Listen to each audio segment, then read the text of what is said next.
Imagine for a moment that the world around you falls into silence and not the silence of absence, but the quietness that comes when the mind no longer needs to chase, prove, or defend. In that pause, something deeper begins to stir. Not a thought, not a feeling, but a presence. A steady pulse, like light behind your eyes. You didn't summon it, it was always there. You're just now becoming still enough to notice. As Emmet Fox once taught, the Christ is not a person in history, it is a living intelligence within your own soul.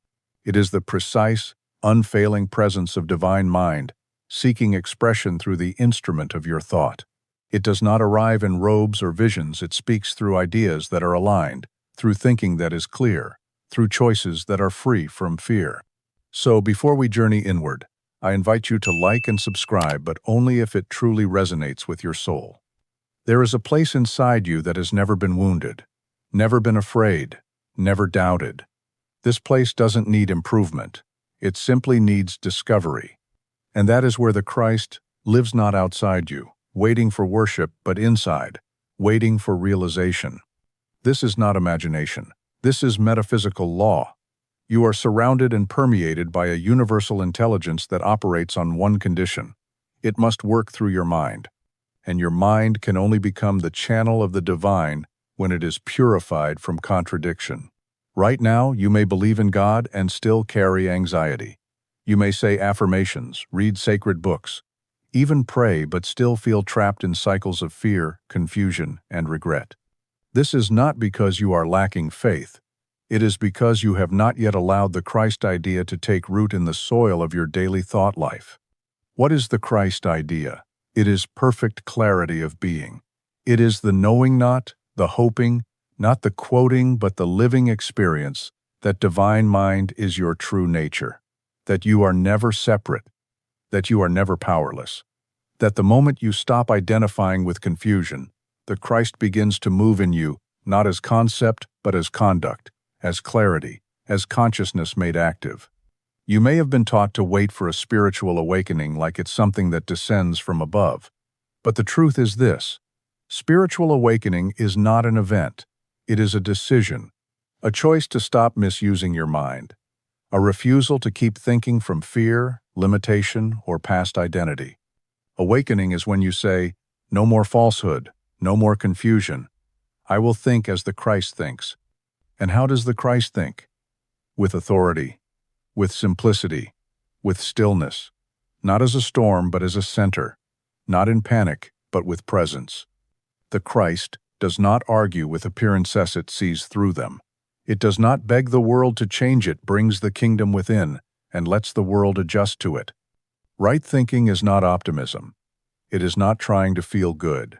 It is not a game of scripting your emotions or performing mental tricks. Right thinking is spiritual precision. It is becoming so honest in your perception that the false has nowhere to hide.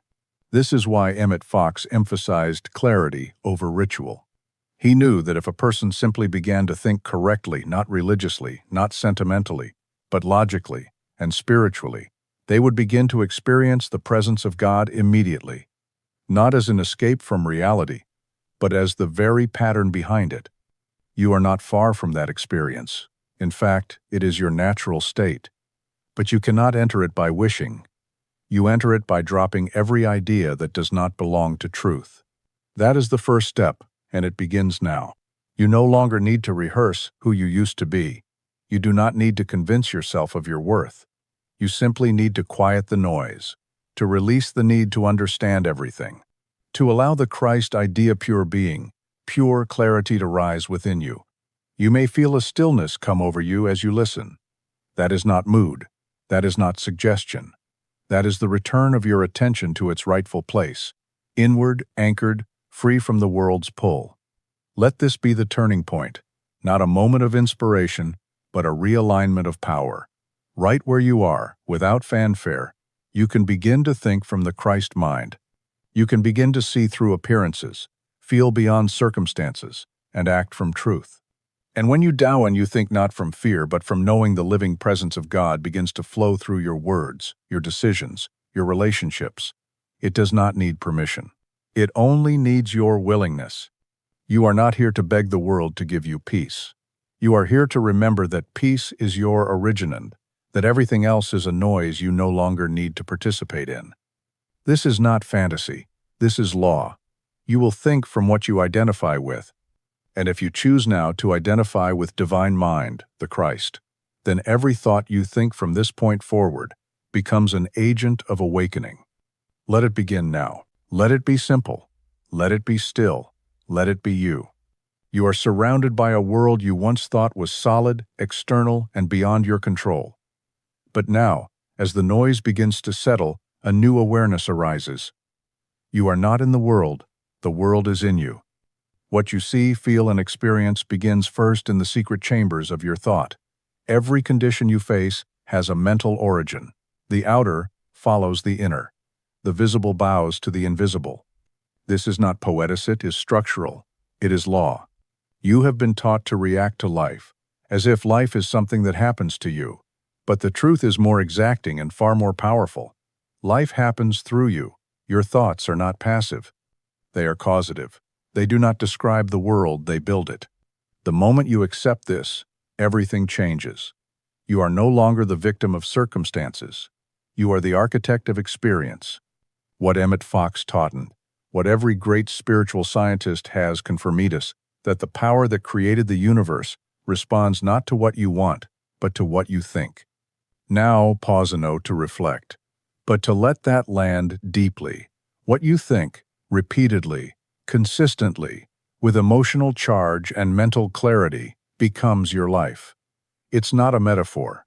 It's the blueprint of being. The law of mind works with perfect fidelity. It does not care whether your thought is constructive or destructive. It simply takes what you impress upon it and brings it into form. That's why the Christ mind is not merely a comforting presents, it is an exacting guide. To think as Christ is to think with purpose, with structure, with alignment. This is why wishing changes nothing, but vision changes everything. Wishing is vague. Vision is thought made active. And that vision begins as the quiet decision to take full responsibility for what you allow in your mind. You may notice that your inner dialogue often seems automatic, but it is not. It has been trained. Every complaint, every doubt, every internal hesitation is a thought you once permitted, then repeated. And repetition builds belief. Belief shapes perception. Perception structures reality. There is no neutral thought. Every idea you entertain either builds or dismantles your spiritual clarity. And so, as you step deeper into the living Christ within, you begin to see your thoughts not as reactions but as instructions. Each thought you hold tells the law what to create. So now the question is no longer, what's going on out there, but rather, what have I been thinking in here? The world you encounter, it's people, problems, paternsis, not random. It is structured. It is mental. The great secret of metaphysical Christianity, of the mystery teachings, and of every true esoteric system is that thought is formative, not just inwardly, but outwardly. The universe is not fixed, it is fluid, and your mind is the mold. You may think this is too great a responsibility, but it is, in truth, your liberation. If thought forms your experience, then nothing is beyond change. There is no permanent condition that right thinking cannot transform, no pattern that cannot be dissolved, no limitation that cannot be redefined. But right thinking is not forced thinking. It is not positive thinking in the shallow sense. Right thinking is accurate thinking. It is thought based in the understanding that God, as universal presence, works through your mind like light through a lens. If the lens is cracked, distorted by fear, resentment, or guilt, then the light scatters. If the lens is clear, held steady by truth, and disciplineth, the light becomes power, healing, order. So now you ask yourself, not in anxiety, but in authority, what ideas am I allowing to take root in me? Are you planting seeds of fear under the label of caution? Are you nurturing self-pity and calling it emotional honesty? Are you letting confusion linger and labeling it processing? There is a place for emotional experience. But in the Christ mind, emotion does not lead. It is the fruit, not the seed. Thought comes first. Right thought begets right feeling. Right feeling fuels right action, and right action reshapes your world. You are not being asked to become a cold, calculating mind, but to become a clear one, a responsible one. A mind so loyal to truth that it refuses to serve fear, even when fear feels familiar. Let this be your moment of renewal. You are not here to chase the world, you are here to command it through the quiet authority of right thought. This doesn't mean controlling people. It doesn't mean manipulating outcomes. It means aligning your thought with divine pattern and letting that alignment restructure the field around you. There is no need to convince yourself. Truth doesn't require shouting. It requires steadiness. You don't need to believe harder. You need to think cleaner, simpler, straighter. Your task now is not to force manifestation, but to allow it, by refusing to host contradiction.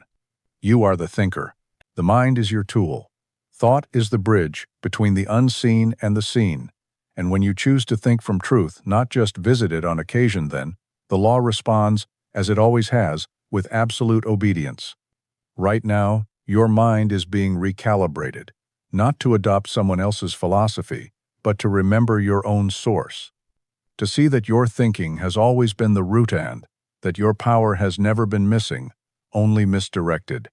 Now you return to the center. Now you choose again. Now you think, not as a creature of habit, but as a channel of divine mind. This is how the Christ lives in you. Through every thought you choose to make holy. There is a pattern that underlies all clarity, a structure of thought so exact, so universally applicable, that when you align with it, confusion must dissolve. This is not mystical, it is mathematical. The pattern is the Christ. You've heard the name before.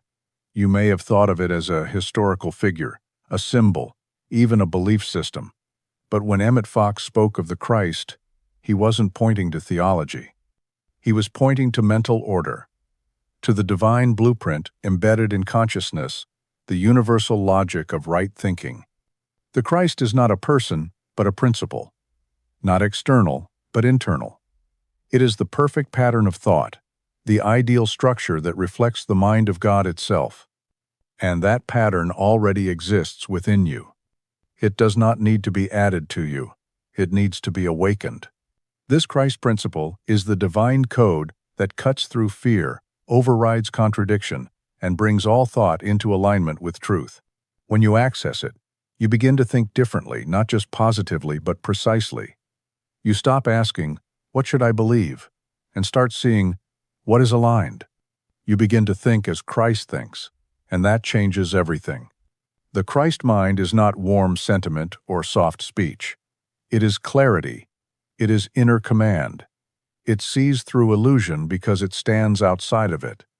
It does not flinch in the presence of pain. It holds a deeper pattern that even pain must submit to. To think as the Christ is to organize your consciousness so thoroughly around truth that fear cannot find a place to land. You don't need to fight fear, you need to stop giving it furniture in your mental house. The Christ mind is not reactive. It is centered, stable, and deeply aware of the spiritual law operating beneath appearances. And that awareness gives you power, not the power to control, but the power to create. You were not born to be ruled by feelings or to obey the momentum of history. You were born to govern thought, to bring order where there was chaos, to make the crooked straight not by forcing the world, but by disciplining the mind. And the Christ is the pattern you follow. You might ask, how do I recognize it? The answer is simpler than you think. The Christ pattern is revealed in any thought that brings your mind into harmony. A thought that strengthens, not inflates your sense of dignity. That dissolves fear without feeding denial. That corrects error with precision, not shame. You know the Christ mind by its fruit. Peace without passivity, clarity without arrogance, compassion without codependence, courage without aggression. When you think from this place, you are not merely trying to be spiritual, you are functioning in truth. And functioning in truth is the most spiritual thing you can do. The moment you hold a Christ idea in Minden idea rooted in clarity, principle, and love, it begins to correct all the tangled thought forms around it. Like a tuning fork struck in a room full of instruments, The pure tone reorganizes the discordant vibrations.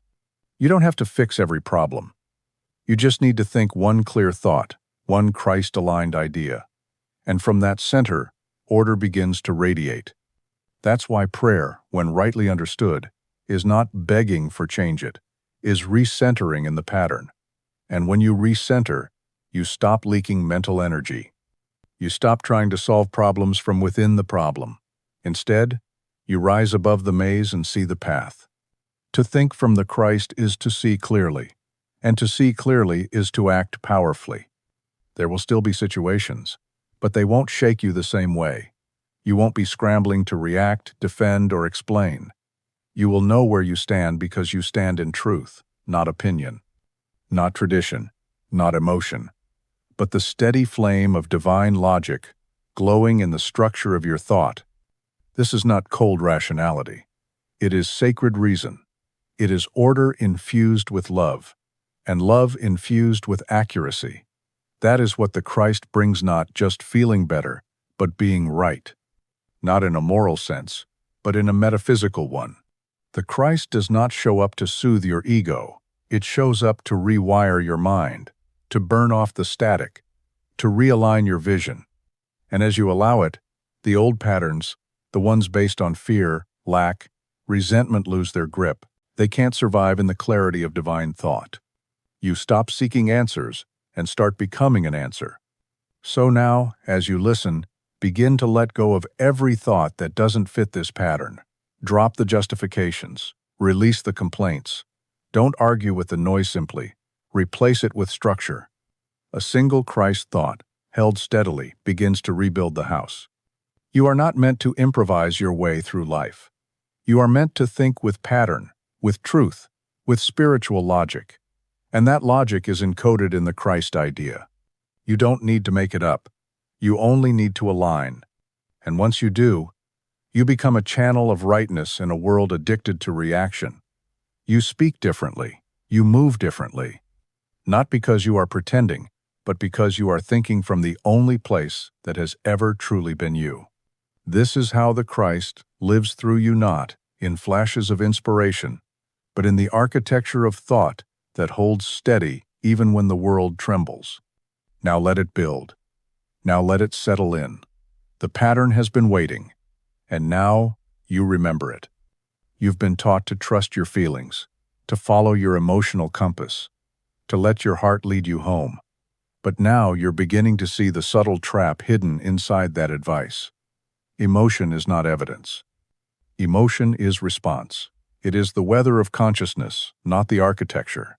And the weather can lie. You may feel fear, but that doesn't mean you're in danger. You may feel small, but that doesn't mean you are. You may feel unworthy, disconnected, lost. But those feelings are not truth. They are echoes of old beliefs, unquestioned thoughts that have turned inward and begun to whisper in the voice of emotion. Emmet Fox never told you to trust your feelings. He told you to master your thinking, because when your thought is clean, your feelings will follow. But when you let emotion lead the way, you're dragged through storms of your own making, pulled into reactions that masquerade as insight. This is the moment. You must learn to sit with the storm and not believe it, to feel the chaos rise inside you without building your identity around it. There is a space inside, beneath the churn, beneath the tears, beneath the hollow ache that sometimes creeps into your chest like a fog. In that space, nothing hurts. Not because you've numbed it, but because truth lives there, untouched, unmoved. You don't need to fix your emotions. You need to see them clearly. Let them speak, but don't let them steer. Feel deeply, but think rightly. Because if your thought is misaligned, your feelings will lie with exquisite conviction. They'll feel like messages from God, when they're really echoes from fear. The world worships feeling, but the Christ doesn't. The Christ listens, honors, and then realigns. There is compassion, yes, but not indulgence. You are allowed to feel. You are human. But if you want to become free, you must learn that feeling bad does not mean you are bad. Feeling empty does not mean you are broken. And feeling nothing at all does not mean you are dead. It means the noise has fallen away, and something deeper is trying to surface. There's a kind of emptiness that haunts even the most outwardly spiritual people, a dull ache behind the eyes, a flatness that no ritual can penetrate. It is the residue of disconnection, the soul's quiet protest. That feeling of being awake but numb, moving but meaningless is not a failure. It is an invitation. It is your soul telling you, stop building your house on sand, come home. And home is not found in sentiment. It is found in structure.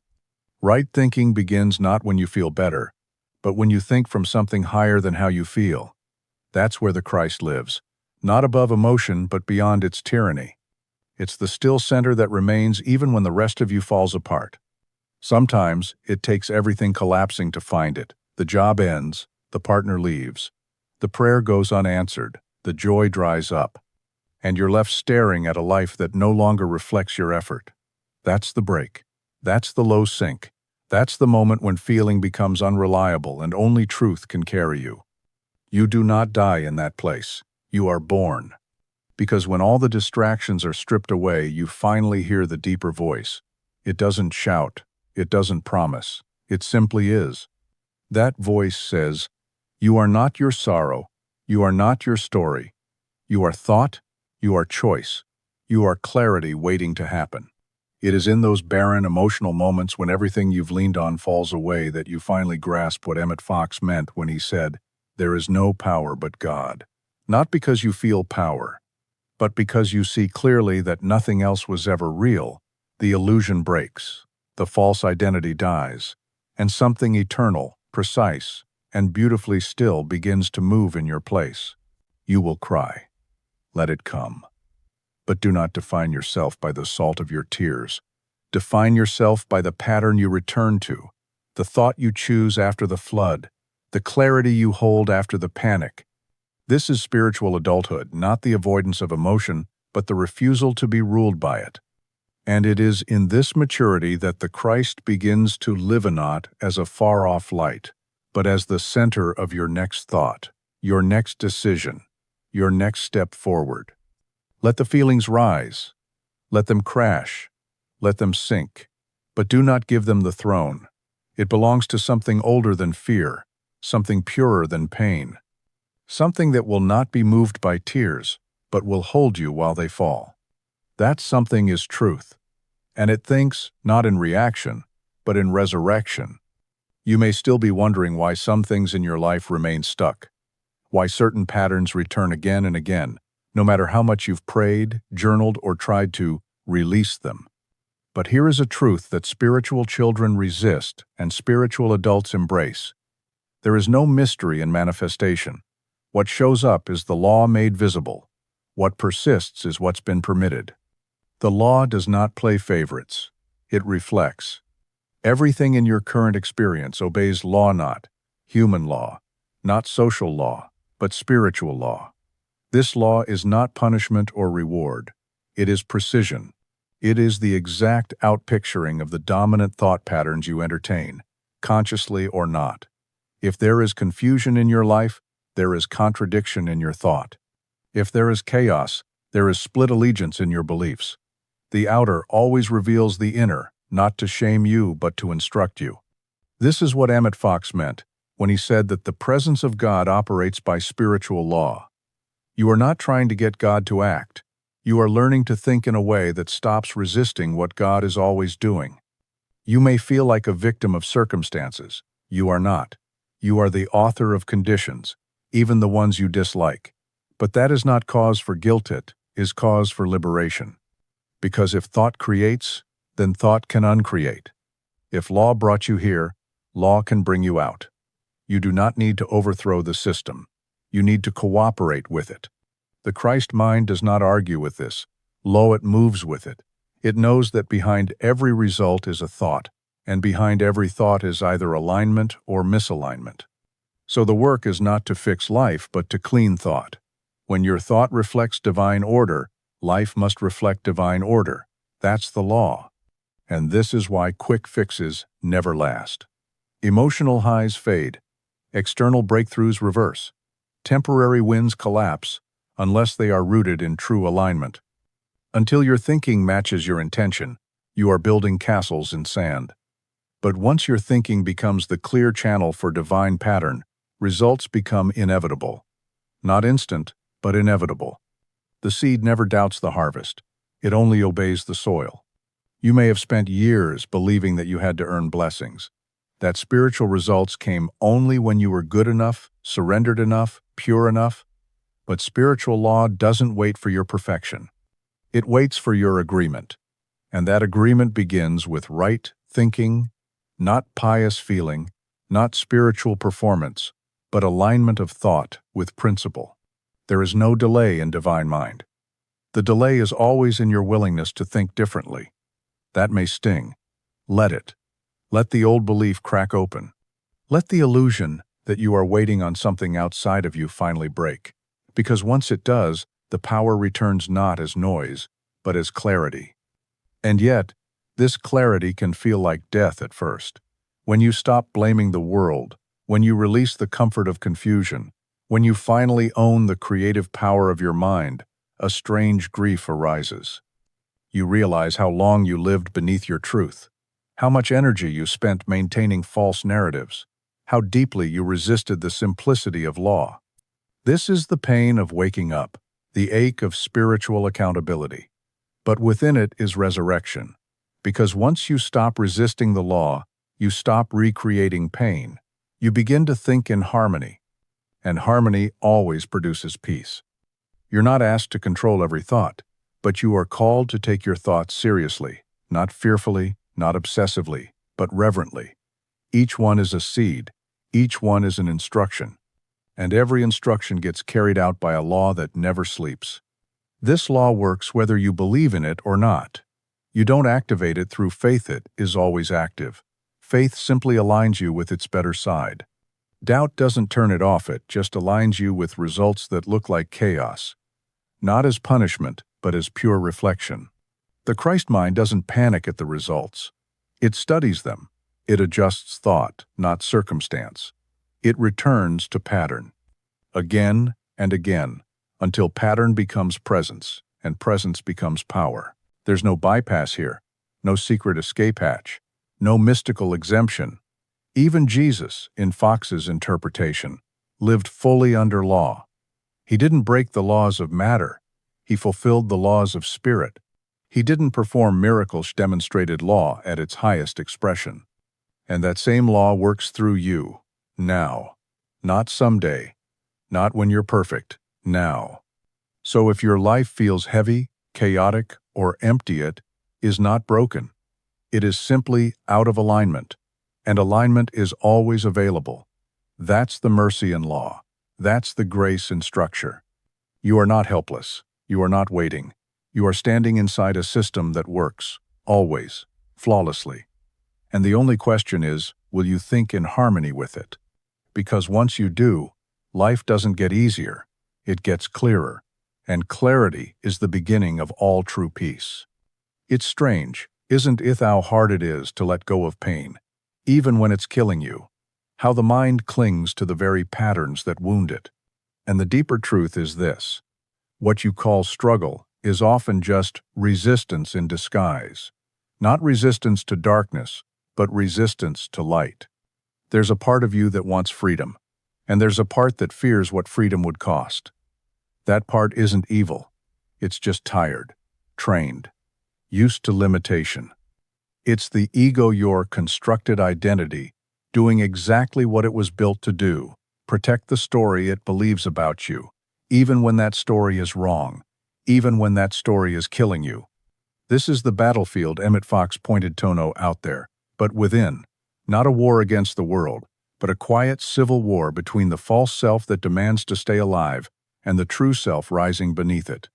The false self resists, not because it is strong, but because it is terrified of dissolving, terrified of the stillness that will follow, terrified of the power that will no longer be under its control. You may feel that resistance now, a tightness in the chest when truth comes close, a defensive thought, a shrug of dismissal. That's not your enemy, that's your signal. When resistance shows up, it means you're standing on the edge of your next liberation. And if you don't run, if you stay still and look it in the eye, it will begin to unravel. But ego is cunning. It doesn't say, I'm resisting. It says, let's be realistic. It says, what if I get hurt again? It says, it's safer to stay where I am. And with each of those whispers, it pulls you one step further from the Christ mind, not as punishment, but as outcome. The ego survives by drama, by complication, by noise. The Christ thrives in simplicity, in clarity, in calm. And here's the painful truth. The ego will sabotage your healing just to preserve its narrative. It would rather feel familiar pain than face unfamiliar peace. It will dress up fear as wisdom. It will wrap self-doubt in humility. It will turn old wounds into personality traits and call it self-awareness.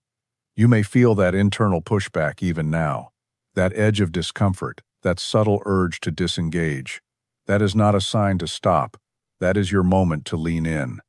Because resistance isn't a wall, it's a threshold, and if you keep walking, the grip will loosen. You do not need to fight your ego. You need to stop feeding it. You do not need to silence every fear. You need to stop consulting them.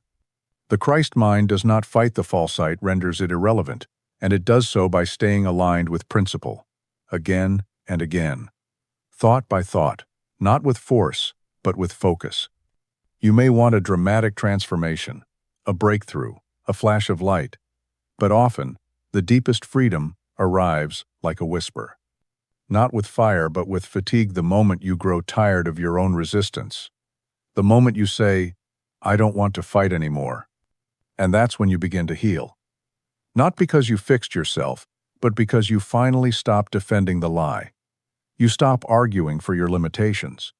You stop explaining your fear. You stop identifying with your past. There's a break that must happen not outside, but within, a breaking of allegiance. A holy disloyalty to the smallness you've called home. That break will feel like death, but it is resurrection in disguise. The ego will mourn. It will grieve the loss of drama. It will panic in the stillness. Let it. That's not your death, it's your rebirth. Right now, you may feel that tension, that inner tug-of-war between who you've been and who you truly are. Do not numb it. Do not rush to soothe it. Stand in it. That pressure is holy. It means you're not asleep anymore. Let the false self shake. Let the old story scream, and then watch as it loses power, not because you conquered it, but because you no longer believe in it. This is how the Christ emerges, not through external change, but through the quiet undoing of resistance, the soft surrender to right thinking, the decision to believe what's true, even before it feels comfortable. And what's true is this: you were never broken. You only thought from brokenness. You were never small. You just inherited small thinking. You were never unworthy. You just believed a world that didn't remember its own divinity. Now you remember. And in that remembrance, resistance becomes irrelevant. Not because it disappears, but because you no longer need it. There is a silence that isn't absence, it's authority. Not the void of nothingness, but the stillness of everything brought into order. And you've spent most of your life running from that silence, filling it with noise, thoughts, planning, commentary. But silence doesn't mean emptiness. In truth, it is the most fertile ground for revelation. When Emmet Fox spoke of silence, he wasn't asking you to retreat from life. He was pointing toward the only state where divine mind can fully speak, not because God withholds insight, but because your mind is too cluttered to hear. We confuse activity with power. We think motion equals progress. So we fill the mind with effort affirmations, intentions, self-analysis, never realizing that all that effort still comes from the same restless place. The ego's voice can mimic spiritual practice. It can recite prayers, visualize success, quote teachers, and still avoid transformation. Because transformation doesn't come from what you do. It comes from what you let fall away. Silence is that falling away. This isn't the meditative silence of breath counts and soft mantras. This is the silence of inner authority, the moment you stop explaining yourself to yourself. The moment you refuse to narrate your experience and instead Just witness it. It's not passive, it's deeply active. But that activity is not movement, it's perception. In silence, you begin to notice things. Patterns of thought you didn't know were running. Old stories that have been looping like background music. Emotional tones that color everything you see. You don't fix them. You don't analyze them. You simply observe. And the act of pure observation dissolves illusion. Silence becomes your scalpel cutting through mental noise with a single stroke of awareness. It's the ground where the Christ idea first takes form. Not in noise, not in reaction, but in the still field where truth can plant itself without interference. The Christ mind is not loud. It doesn't argue. It doesn't sell you on its ideas. It simply is. And you either get still enough to receive either you keep drowning in the volume of your own thinking. This is where most people stop. The silence unnerves them. It feels like nothing's happening. They panic. They reach for distraction. They go back to what's familiar even if it hurts, because at least it's noisy, and noise feels like movement. But you're different now. You've tasted enough confusion to know it's not worth clinging to. You've seen how noise can feel urgent but deliver nothing. And now, you stand at the edge of that silence, not as a child seeking comfort, but as a being ready to receive instruction. Instruction doesn't always come in words. Sometimes it arrives as knowing, a shift in tone, a flash of clarity, a calm that wasn't there before. And when it does, you don't need to explain it, you just follow it. That's how the Christ mind speaks, not through external signs, but through inner alignment. The silence teaches you to hear truth without drama. It trains you to recognize real authority, not the kind that shouts or demands, but the kind that remains unmoved. It's in that space where thought becomes sacred, not because you force it, but because you've stopped forcing everything else. You may feel a strange emptiness in this space. It's not numbness. It's the absence of all the mental friction you thought was necessary. Without it, your thoughts become fewer, but stronger, cleaner, quieter. And in that quiet, the living Christ begins to speak, not in visions, but in logic, not in fireworks, but in straight lines. Right now, you are entering that silence, not to escape the world, but to remember what is true beneath it. Your worries may still float at the edges. Let them. They can't follow you where you're going. You're stepping into the still center where power begins, not power over others, but power over your perception. And that perception will change everything. You'll walk into situations that used to rattle you and remain unmoved. You'll face uncertainty without the urge to react. You'll find words forming in your mind that didn't come from your old self. They will be clearer, more exact, not because you're trying, but because you've made space for them. This is the reward of silence. It trains you to think without noise. And when you can think without noise, you can live without distortion. You become a vessel for divine mind. Not in flashes or moments, but consistently, quietly, daily. And it all begins with this silence, the space you've spent years avoiding. Now you let it in. Now you listen, not for a voice, but for a pattern. Not for emotion, but for structure. Not for relief, but for reality. And when that reality speaks, it will not flatter you. It will not entertain you, but it will set you free. There is a place inside your mind that has always been building. Even when you were asleep to it, even when your thoughts were scattered and your vision blurred, something in you was shaping form from idea. That place is your imagination. And in the Christ mind, imagination is not escapism. It is divine engineering. What you imagine with clarity, emotion, and consistency begins to move the very structure of your life. This is not fantasy, it is physics of the soul. And it is here, in the realm of the imagined, that the presence of God first begins to wear form. You've been told to dream, to visualize, to set intentions. But imagination, when rightly used, is not a dream state, it is a creative laboratory. The temple of divine mind works in blueprints. And your imagination is the drafting room. Neville Goddard said it plainly. Imagination is God in action. But it only becomes holy when directed by right thought. When ungoverned, imagination is chaos drifting from worry to fantasy to fear, creating false images that anchor false beliefs. But when governed by the Christ pattern, imagination becomes sacred utility.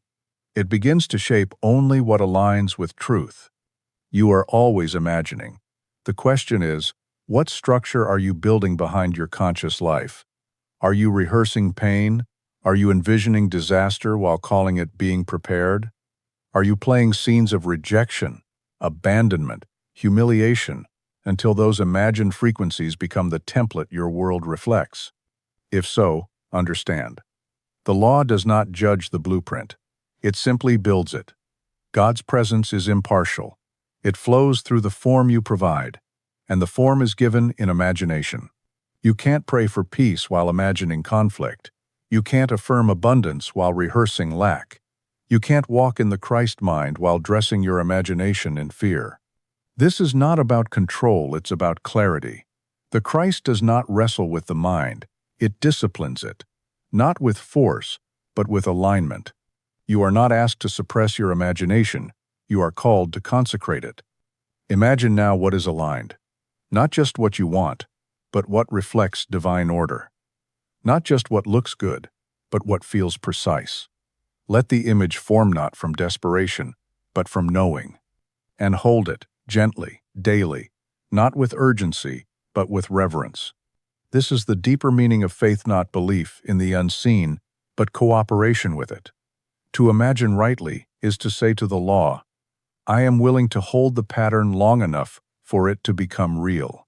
You may not feel worthy of imagining big. That's not humility, that's conditioning. You may feel guilty for asking, but you're not asking, you're structuring. This is not a negotiation, it's design. The Christ mind imagines with authority, not selfishly but clearly. It knows that whatever it imagines with love, order, and wisdom becomes a conduit for divine activity. You are not imposing will on the universe. You are offering form to an intelligence that needs channels to move through. If you do not shape your imagination, something else will. Culture, trauma, memory, and most of all, fear. Fear imagines brilliantly. It paints every worst-case scenario with perfect detail. And the law responds, not because it is cruel, but because it is loyal. Now you become loyal to a higher image. Not just to silence the fear, but to replace it with vision. This vision is not fantasy, it is architecture. And it begins not with excitement, but with focus. You close your eyes and see not as escape, but as command. You speak the image into stillness, not with emotion, but with structure. You do not beg. You do not force. You design. This is where the old ideas die, the ones that taught you to pray with pleading, to wish with worry. You are no longer a beggar at the door of the universe. You are a builder in the house of God. And your imagination is your hammer, your chisel, your blueprint. Hold the image long enough, and it begins to live. Not in fantasy, but in form. The people shift, the circumstances move, the path appears. But only if you have held the pattern without folding back into doubt. This is the quiet rigor of the Christ mind. It holds the image not for comfort, but for creation. It doesn't just imagine the good, it insists on it. So you sit now, not in passivity, but in creative authority. You feel the old images dissolve, the ones based on fear, anger, regret. You feel new images risen not from ego, but from truth. Not from appetite, but from alignment. And you begin to see not just with the eyes, but with the soul. And what you see with the soul, you will soon touch with the hands. That is the law. That is imagination rightly used. That is God becoming visible through the shape your mind was always meant to provide. It's easy to look like the light, to say the right things, to present the polished version of your journey to the world. But the Christ doesn't care what you look like. It cares what you think when no one's watching, what you entertain when the audience is gone, what you rehearse in the sacred privacy of your own mind. There is a sharp divide between spiritual performance and spiritual integrity, and the Christ mind lives only in the latter. You can learn the language of growth. You can study the teachings, mimic the cadence, even recite Fox or Goddard with perfect tone. But unless your thought life is aligned, Unless the patterns running in your silence reflect what you say out loud, there is no transformation, only theater. The world will applaud your efforts. It will praise your image. But spiritual law is not fooled. It does not respond to performance, it responds to pattern. And the pattern is shaped by what you believe, think, and dwell upon. When the mask slips, when the doors are closed, when no one is watching but you. Integrity is not about behavior. It's about congruence. It's about the alignment between the self you project and the self you actually operate from. And that alignment begins with thought. You may do the right thing outwardly, but if your thinking is saturated with fear, control, resentment, or superiority, you're not aligned, you're managing. And management, no matter how noble it appears, is still rooted in effort. The Christ doesn't manage appearances, it expresses essence. There is a kind of internal cleansing that must happen before the Christ mind can fully take root. Not dramatic, not ceremonial. Just a deep, clear-eyed look at the ideas you still protect, because they serve your image, even if they betray your soul. This is the burn most avoid. Because real spiritual work doesn't flatter, it exposes. It lays bare the subtle ways you trade authenticity for acceptance. The quiet self-betrayals you justify in the name of being agreeable, impressive, or good. But God is not interested in your image. God sees what you think. God lives in what you dwell on. And when your inner atmosphere contradicts your outer expression, the law reflects the inner, not the show. That's why certain patterns persist. Why peace doesn't land. Why manifestation short-circuits? Because there is dissonance in the foundation, and spiritual law doesn't compromise for comfort.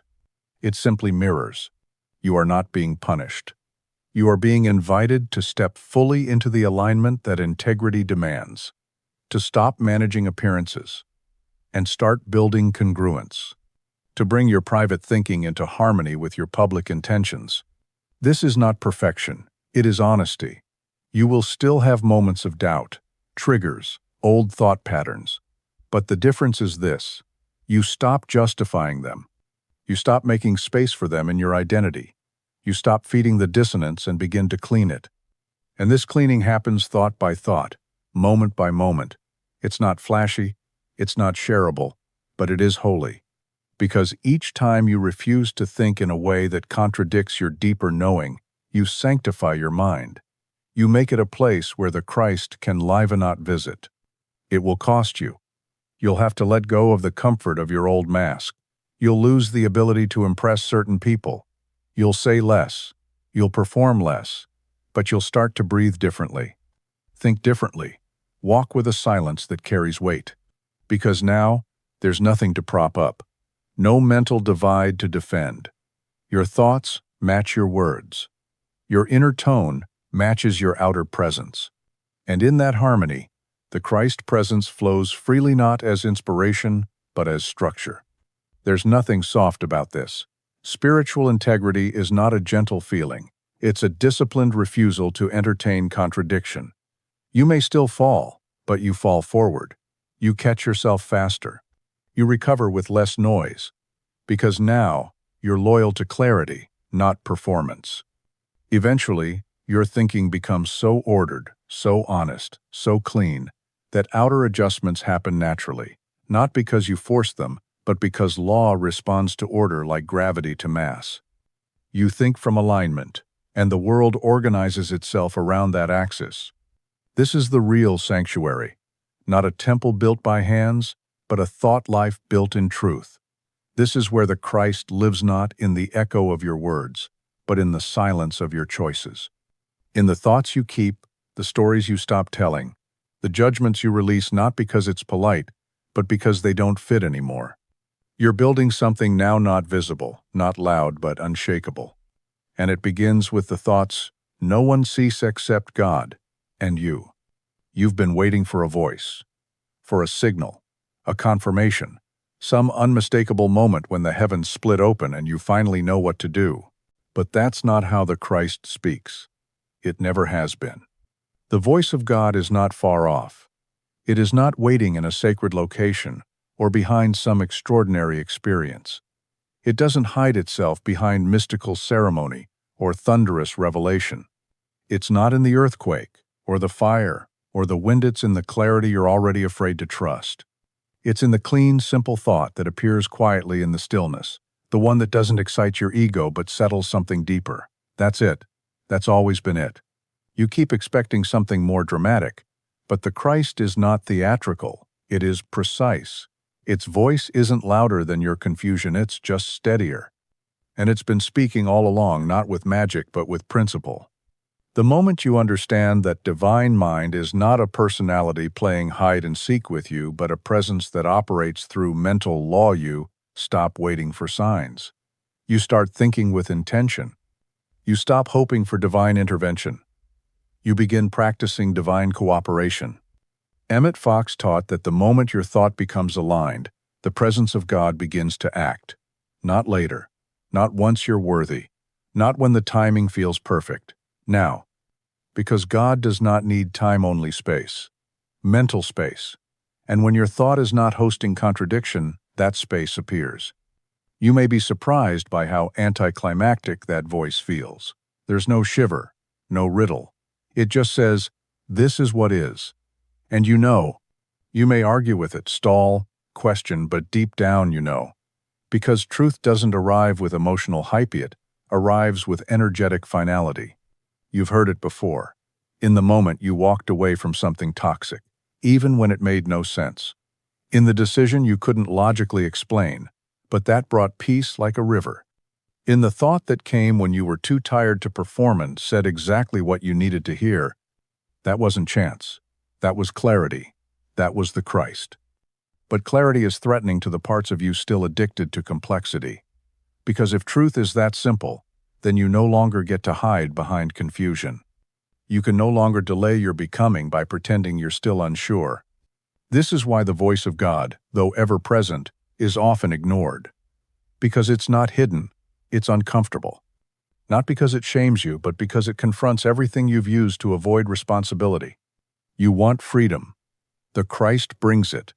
But not through escape, through accuracy, through right thinking, through thought that does not flinch from reality but sees through it. There is no confusion in the mind of God. And when you think from that mind, confusion becomes a choice you can stop making. So stop asking, "What should I do?" That question belongs to the mind that believes it is separate. Instead ask, "What thought do I already know is true?" Start there. Start with what's clean, what's quiet, what's not exciting, but steady. That's the voice. The one you've buried under analysis and performance. The one you've postponed by chasing mystical experiences. But the mystical is not elsewhere, it is here. In the clear idea, in the sound thought, in the unshakable knowing that arises when you stop entertaining noise. You may be waiting for confirmation, but law does not confirm. It reflects. If your thought is right, the outcome will come. If the outcome is delayed, don't question the law, question your thought. This is not judgment, it is freedom. Because it means you are never powerless. You are not at the mercy of fate or invisible timing. You are only ever as clear as your thinking. And clarity is always available. You want guidance? Stop pretending you don't already know. The Christ is not mysterious. It is logical. It is whole. It is your birthright, as a thinking being aligned with divine mind. Let that sink in. You are not meant to be confused. Confusion is a sign that you are tolerating contradiction, and you are not required to host contradiction not one moment longer. So now, the voice returns. Not from above, but from within. It says, "Be still. Think clearly. Do not rush. Do not dress it up. Just think rightly, and let the law do the rest." No spectacle, no thunder, just truth, and it is enough. You keep thinking you need to fix yourself, that there's something broken deep inside you, that with enough work, effort, or understanding, you'll finally be whole. But the Christ does not fix, it reveals. It doesn't patch up what's ruined. It dissolves the illusion that ruin ever touched the truth of you. You are not broken. You are covered. Covered by years of false conclusions, layered over with emotional sediment. wrapped in stories inherited from fear, culture, family, trauma. Healing, in the Christ sense, is not repair, it's removal, a peeling away of what was never truly you. This is what Emmet Fox pointed to when he said that healing is remembering the truth. You are not adding anything to yourself, you are returning. Returning to the original pattern, the divine image, the exact blueprint of being that was already perfect, before your first mistake, before your first fear, before your first identity. You don't need to become better. You need to stop believing in the version of you that thought you needed to be. This is hard to accept at first, because suffering has become familiar, and when pain becomes identity, healing feels like death. You're not just letting go of wounds, you're letting go of the self you built around them, and the ego mourns that loss. It grieves not because something precious is being lost, but because something false is being exposed. But what rises in place of that false self is not absence. It's light. Not light as in brightness, but as in weightlessness. The strange, terrifying freedom of not having to carry yourself anymore. You begin to see that most of your pain didn't come from what happened, it came from what you concluded because it happened. The story you told, the interpretation you replayed, the belief you swallowed and never questioned. The Christ mind questions everything that is not truth, not with cynicism, but with clarity. It asks, is this thought rooted in divine pattern or in old fear? Is this feeling a signal from spirit or a ghost of yesterday's confusion? And when you begin to ask from that place, healing begins not as a rush of emotion, but as a steady dismantling of unreality. The layers fall, the noise quiets. The ache becomes thinner, lighter, almost transparent. And then, one day, it's gonna know because you forced it away, but because it no longer had anything to cling to. True healing is not dramatic, it is precise. A reordering of thought around what has always been real. You stop looking for signs of progress and start resting in the knowing that progress is inevitable where alignment exists. You may still feel pain, you may still cry, but now, the tears are not evidence of weakness, they are water softening the soil for something new to grow. You are no longer trying to fix the branches. You're working at the root, the level of thought. There is a moment in all true healing when the desire to be healed gives way to something quieter, the desire to see clearly. Because you begin to realize that seeing clearly is the healing. You see the pattern that held you, the belief that limited you, and as you see it, it breaks. Not with noise, but with light. A silent collapse of illusion. And in its place, space opens. The kind of space that doesn't need to be filled, just honored. That space is the Christ mind made active. The part of you that doesn't need evidence to feel whole. The part that remembers its origin, that was never touched by shame, fear, or failure. The part that was never lost, just overlooked. You don't heal by fixing what's wrong. You heal by refusing to build identity around what was never real. That's the hardest part. Because the false self won't go quietly. It'll remind you of the story. It'll show you scars. It'll present 100 arguments for why you are damaged. But the Christ doesn't argue. It just shines. Eventually, you stop defending your wounds. You stop explaining your dysfunction. You stop waiting for someone to rescue you from your own mind. And in that surrender, healing begins not as a process, but as a return. Return to clarity. Return to peace. Return to self. And in that return, you see, nothing essential was ever harmed. The light was never broken. It was just covered by the dust of old thought. Now the dust clears. Now the light returns. And you remember, you've been told to be mindful, to take responsibility for your thoughts. But true inner authority is not about control, it's about consecration. It's not about forcing your mind into submission. It's about recognizing your mind as sacred territory and choosing to protect what enters. You are not a passive recipient of thought. You are the gatekeeper. Every idea that lives in you does so by invitation or permission. And until you take full ownership of that, you will continue to confuse inner chaos with outer causation. The Christ mind is not reactive. It is ruled. not by fear, but by principle. And it invites you now not to micromanage your thinking, but to govern it, not as a tyrant, but as a sovereign being who understands the creative power of every idea allowed to linger. Emmet Fox taught that thoughts are not private, they are formative. They are the blueprint behind all manifestation, and when your mind becomes disordered, your life follows.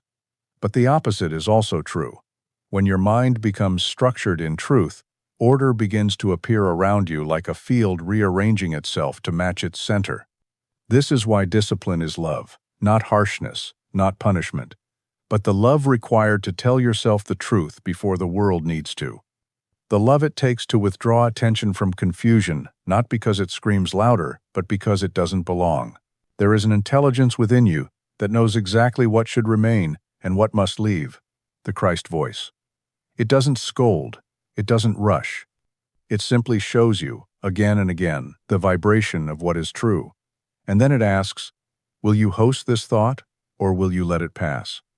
Inner authority means you stop giving equal airtime to all ideas. You stop assuming that because something entered your mind, it deserves analysis. Most of it doesn't. It deserves silence. Ignoring. Replacement. This is where the path gets sharp.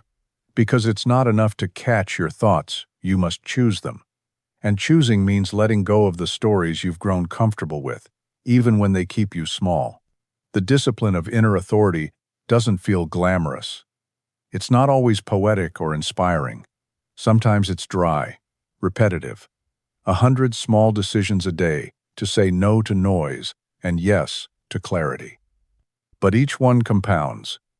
Each moment of quiet refusal builds strength, until one day your mental atmosphere changes, the volume lowers, the nonsense thins out, and what remains is clean. This isn't mental control, it's spiritual architecture. You are not meant to live by impulse, by whim, by emotional reaction.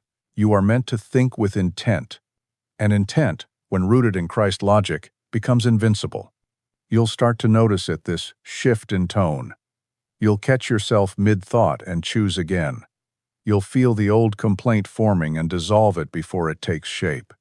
You'll notice how your own thinking has become a space of peace, not because the world got quieter, but because you did. And here's what happens next. People start responding differently to you. Not because you're acting differently, but because you're thinking differently. The frequency changes. The authority settles in. And suddenly, your presence carries weight not from force, but from alignment. You stop explaining yourself. You stop defending your choices, because you know they're clean. They didn't come from emotion. They didn't come from fear. They came from the part of you that sees clearly and moves accordingly. There is no greater strength than a disciplined mind. Not rigid, not tight, but clear, open, ordered. A mind that has been cleared of fantasy, fear, and indulgence. A mind that is no longer looking for meaning but radiating it. This is how the Christ operates in you, not through performance, but through inner sovereignty. Through the decision to make every thought an act of devotion. Not to doctrine, not to dogma, but to clarity itself. And when you think from that place, when your thoughts become rituals of order, alignment, and truth, you become unstoppable. Not in speed, but in stillness. Not in dominance, but in certainty. The world may swirl, the voices may rise, but you will stand, not to fight, not to prove, but simply to remain in the vibration of your authority. Because once you begin thinking from the Christ mind, you no longer live at the mercy of moods. You become the atmosphere. You become the law. You become the quiet presence through which God expresses without resistance. This is what you were always meant to be, not a seeker of peace, but a generator of it. The world is loud. It presses in, demanding reactions. It throws images, opinions, crises, judgments, and endless stream of invitations to leave your center and re-enter the collective storm. And if your mind is untrained, you will accept those invitations. You'll find yourself pulled into arguments that don't matter, worries that aren't yours, and patterns that once felt familiar but no longer serve you. But the Christ mind does not flinch. It remains. This is not about detachment. It's about depth. Detachment avoids, depth absorbs and remains unmoved. And this is what you're being invited to now, not to run from the world, but to carry an inner order so rooted that nothing outside can pull you from it. When the world presses in, the old self will want to react. It will reach for defensiveness, anxiety, or outrage. It will crave validation or vengeance. But those impulses come from the surface, from the untrained, emotionally governed mind, and you are no longer that. You are being called now to think from the still place beneath the pressure, to meet the noise, not with reaction, but with structure, not with panic, but with pattern. Emmet Fox never promised that spiritual living would erase challenge. He promised it would reveal your dominion within it. The Christ mind doesn't deny what's happening, it simply refuses to be defined by it. It sees the chaos and remembers the pattern. It hears the shouting and chooses stillness. It watches the wave and stands on the rock. This is the test of your alignment, not when all is calm, but when everything around you accelerates and you choose not to follow. You will feel the pull, the headlines, the conversations, the stories. They will all tell you it's urgent, it's dangerous, it's personal. But the Christ in you knows better. It knows that no matter how loud the outer world becomes, the inner world is where power lives. And that inner world remains sacred only when you protect it. So when the world presses in, your task is not to fix the storm, it's to hold the atmosphere, to remember the laws you now live by, to think from order, even when disorder surrounds you. This doesn't mean you disengage. You still act, you still speak, but you do so from alignment, not agitation. You make decisions not to soothe your emotions, but to serve your clarity. And slowly the world begins to respond. The chaos quiets not everywhere, but where you are. Because now, you are not amplifying the noise. You are transmuting it. You are no longer feeding collective fear. You are interrupting it with a new frequency. This is not dramatic. It's quiet, inward.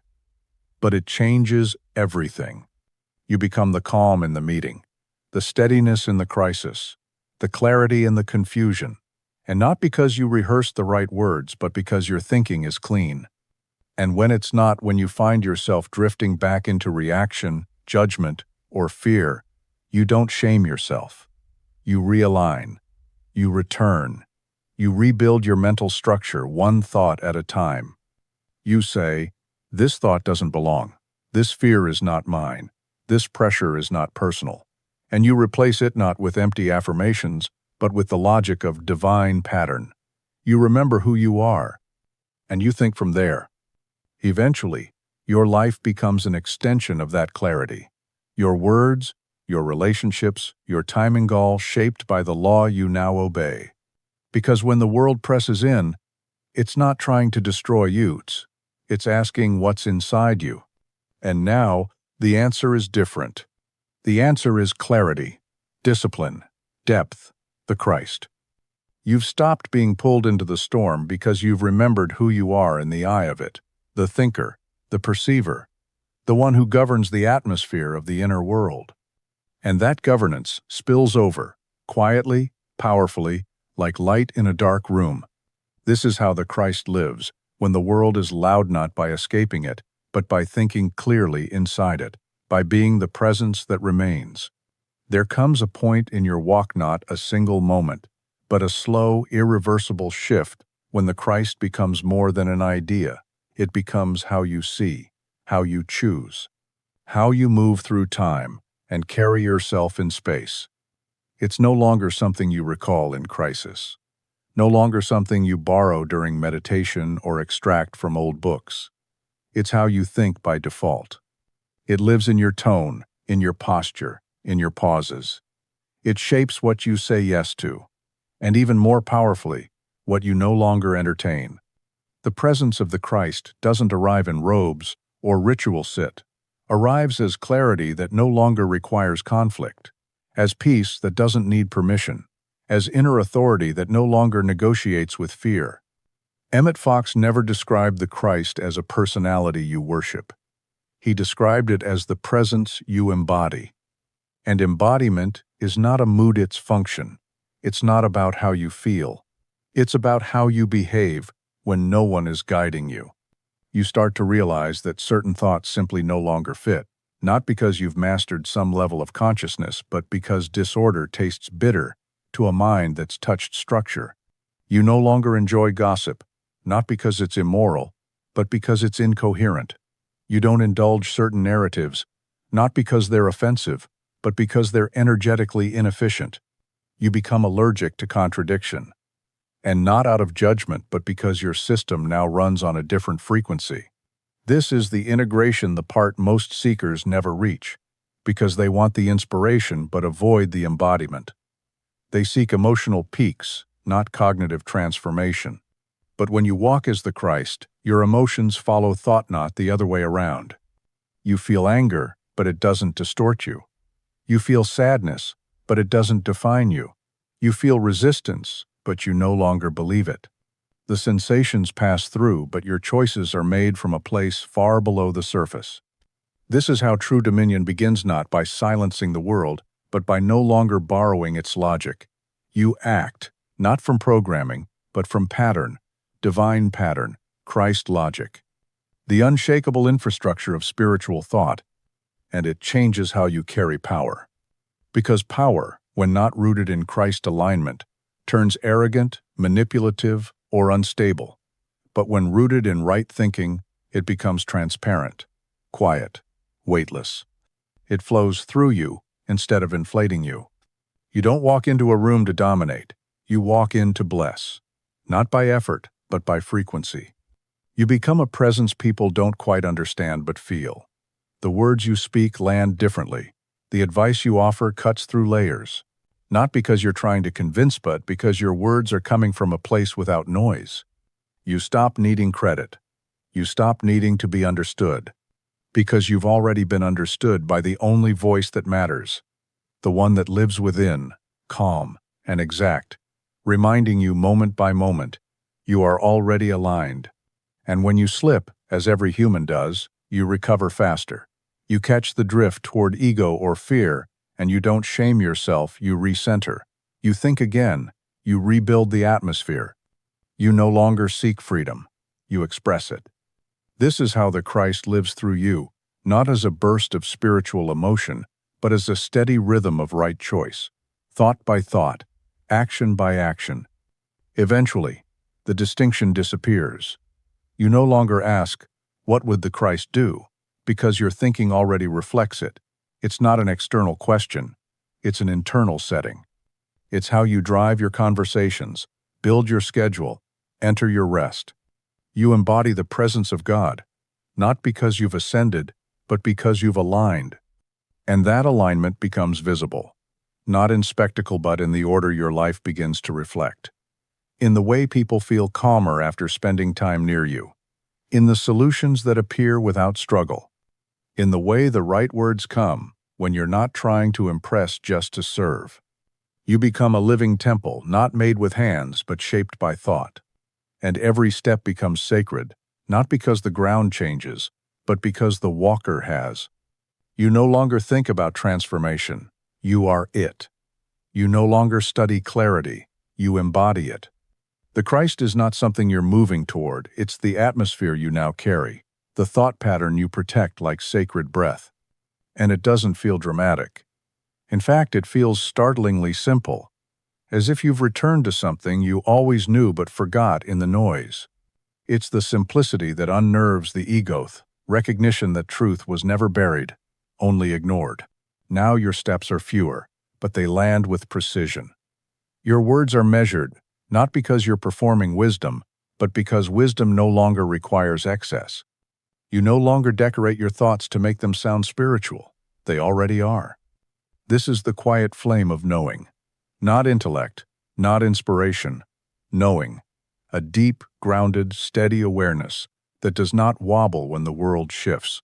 It doesn't rush to defend itself. It doesn't chase agreement. It simply is. That knowing becomes your compass. You no longer seek permission to feel whole. You stop asking life to validate your presence. You begin to move as one who belongs, not because you fought for it, but because you remembered. You will still be challenged. That's the nature of this world. But the challenges no longer define your perception. You meet resistance as a signal, not an identity. You feel the old ache rise, and instead of collapsing, you observe. You trace it to its origin. You think rightly, and the ache loosens. This is how resurrection happens not once, but daily. Thought by thought, as you refuse to descend back into the old structure, you'll begin to notice how much mental energy you used to waste, chasing approval, rehearsing arguments, managing narratives. And now, there's space. Not empty space, but holy ground where only clear thought is allowed to live. The Christ does not need to be invoked, it needs to be trusted. And when you trust it, you stop negotiating with fear. You stop asking unworthy questions. You ask only, what is mine to think now? And from that thought, right action flows. Others may not see what's changed. They may still treat you like the version of yourself they remember. Let them. You're not here to convince them, you're here to live aligned. And alignment has a way of teaching far louder than explanation. You've entered a new territory. Not a peak of enlightenment, but a foundation of truth. You've stopped climbing and started building. You no longer need the high. You've found the home. And in that home, the voice of God is not a whisper on the wind, it's the very tone of your thought, the rhythm of your choices, the steadiness in your eyes. You are not becoming. You have become, not as perfection, but as order. And now you carry that order into the world, not to save it, but to mirror what's possible. Not by effort, but by presence. Not by persuasion, but by pattern. Not someday. Now. Now that we've walked through the landscape of thought, returned to pattern, and remembered the presence of the Christ within its time to rest. Not from exhaustion, but from striving. You no longer need to chase what was always inside you. The work is not to become divine, it's to stop contradicting it. You are not just a student of truth. You are its living expression. You think differently now. You carry awareness differently. The noise of the world may still rise, but your response comes from a place beneath it, a place that cannot be shaken. Let this wind down not be an ending, but a ceiling. Let the ideas take root. Let the structure remain. You don't have to recall every line. You only have to return to the clarity we touched. Again and again as needed. You will forget. You will wobble. But now, you know how to return. Return to pattern. Return to stillness. Return to that quiet flame of knowing that needs no approval and fears no correction. Let your thoughts tonight be few. Let your breath come easily. Let the atmosphere you've created stay with you, not as memory, but as identity. You are whole. You are aligned. You are already what you once sought. And that is enough.